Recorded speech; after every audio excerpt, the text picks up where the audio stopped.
Welcome to the directions for the Unit 2 close reading assignment. You will be working on this assignment while working in the course on lessons 2.05 and 2.06. So there are 3 steps to the assignment. The first one you will complete after the Learn section of 2.05.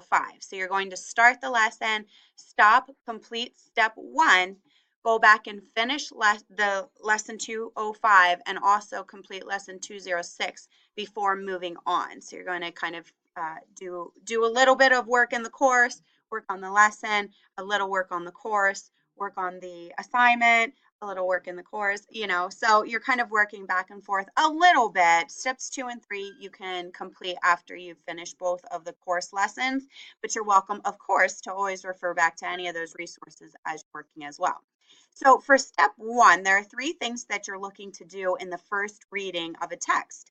Those things are to make notes in the margin. You want to annotate the text as you're reading, highlight important information in yellow, and words that you don't know, you'll highlight those in green. Please refer to the rubric on the last page for grading details.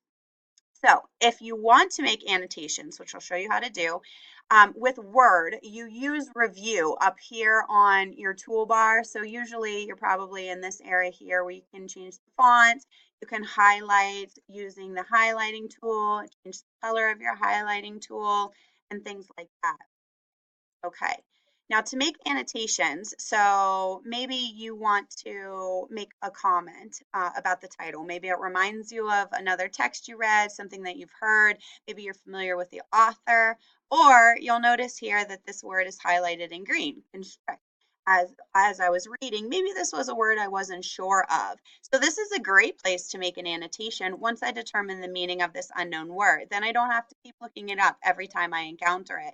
It will also help me commit this new word to memory as I write the definition. So I will simply go up to Review on my toolbar, and I will click New Comment.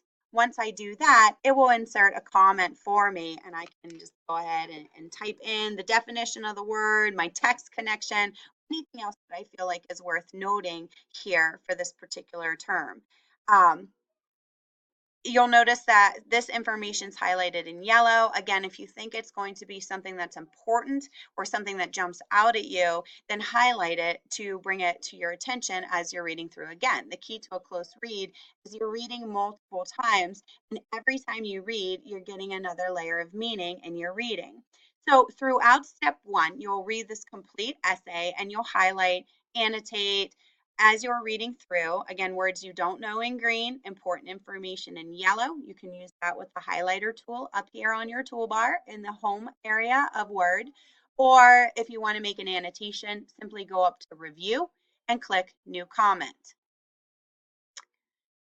After the first read, you'll notice that you're graded on how well you do in step 1. You also have a self-evaluation section where you can give yourself a grade for how well you did in that step. Now, after you are done with your step 1, your first reading, again, go back and complete lesson 2.05. You will also want to work on lesson 2.06, which is a close reading lesson in the course.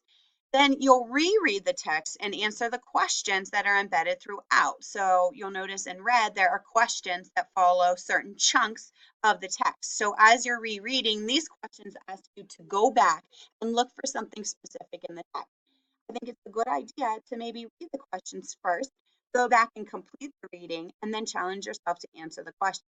In some cases, you'll know that the questions are simply asking you to understand some information that's explicitly stated in the text.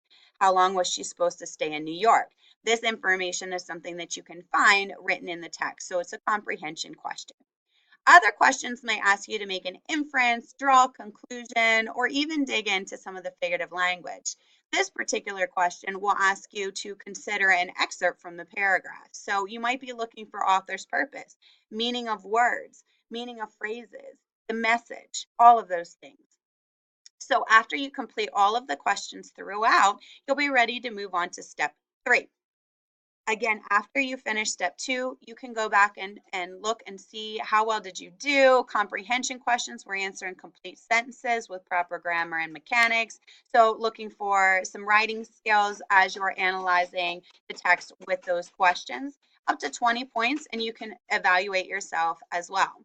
In step 3, this is where you're ready to construct your response. So this is a CR question. It asks you to use textual evidence. So go back and use your notes, use your annotations, use the highlighting, reread specific parts of the text that are key passages, especially if there's something that maybe you're still unsure of, you need a little more clarification, definitely go back and reread. There's also a resource in here for construct a response that can help you.